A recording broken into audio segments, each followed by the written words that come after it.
À la suite du génocide rwandais, des millions de réfugiés, incluant des membres des anciennes forces armées et des milices, fuirent vers l'est du Congo, exacerbant la tension déjà bien palpable.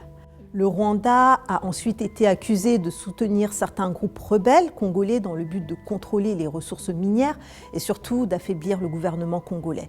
Des rapports de l'ONU et d'organisations humanitaires ont relevé ces accusations, mais la communauté internationale reste étonnamment silencieuse face à ces enjeux géopolitiques et économiques.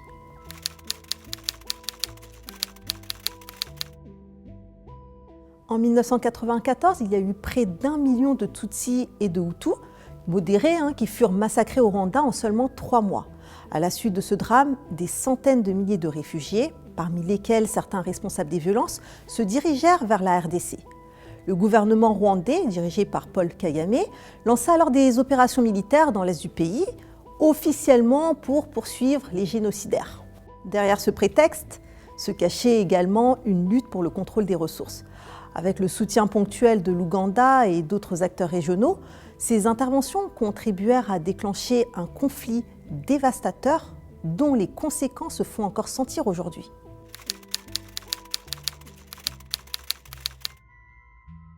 Aujourd'hui, l'est du Congo ressemble à un véritable enfer. Des dizaines de groupes armés, souvent financés par des intérêts étrangers, terrorisent les populations locales. Leur objectif principal, contrôler les mines et s'approprier les richesses du pays.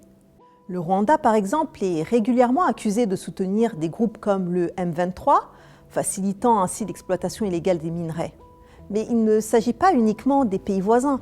De grandes multinationales occidentales, dépendantes du coltan, du cobalt et de l'or, sont également pointées du doigt pour leur tolérance face à ces pratiques, tant leur chaîne d'approvisionnement reste opaque.